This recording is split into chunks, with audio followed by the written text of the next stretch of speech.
Today, we're going to answer some questions. What does Genesis teach about God's nature as creator?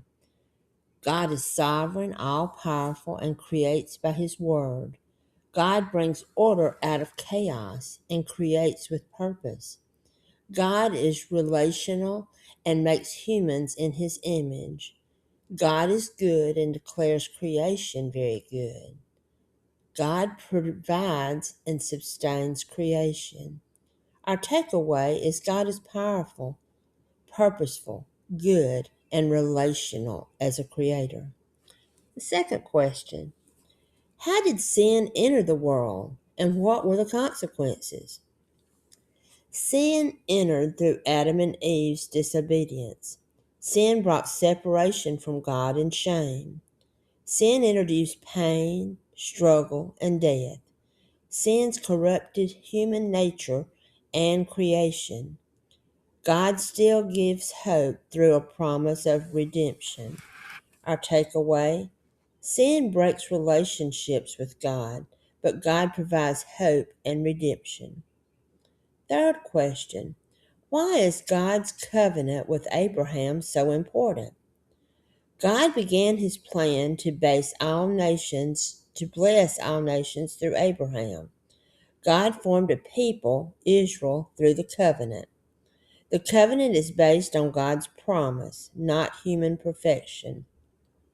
It introduces salvation through faith, and it points forward to Jesus Christ. Our takeaway is God's covenant with Abraham begins his plan to redeem the world. The fourth question: how does Joseph's life show God's control over difficult situations? God is present even in betrayal and hardship. Human evil is used by God for good purposes.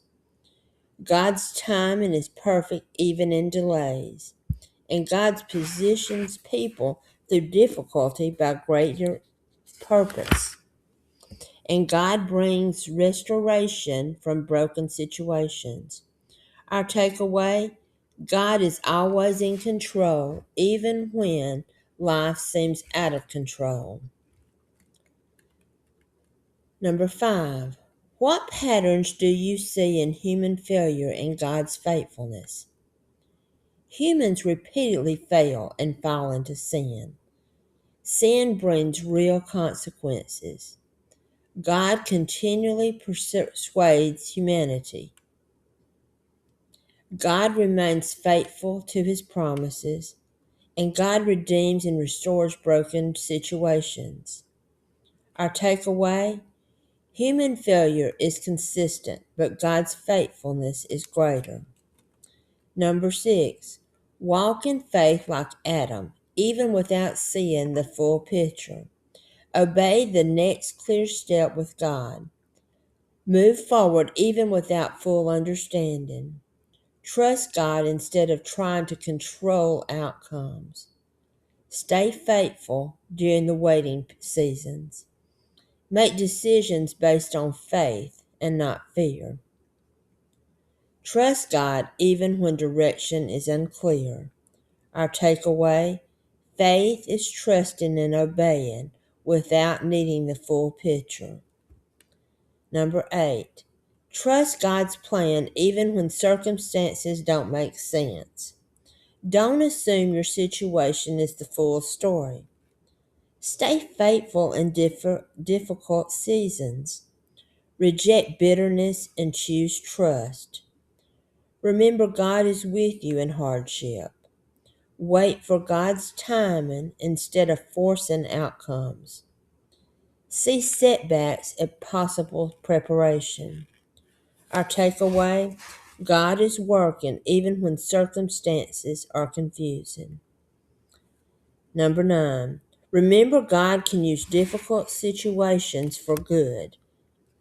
Don't assume hardship means God is absent. Stay faithful in difficult in-between seasons. Refuse bitterness and suffering, and look at what God is building in you. Trust God's purposes before seeing the outcome. God can turn pain into purpose. Our takeaway: God can transform suffering into purpose and good.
I want to give you 5 practical applications to apply these truths to your life.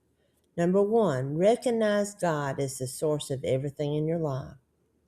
Number 2, understand that sin has real consequences, but God provides redemption. Number 3, trust God's plan even when circumstances don't make sense. Number 4, walk in faith like Abraham, even without seeing the full picture. And number 5, remember God can use difficult situations for good. Well, we'll dive into Exodus next, so follow this page and YouTube's so you don't miss anything.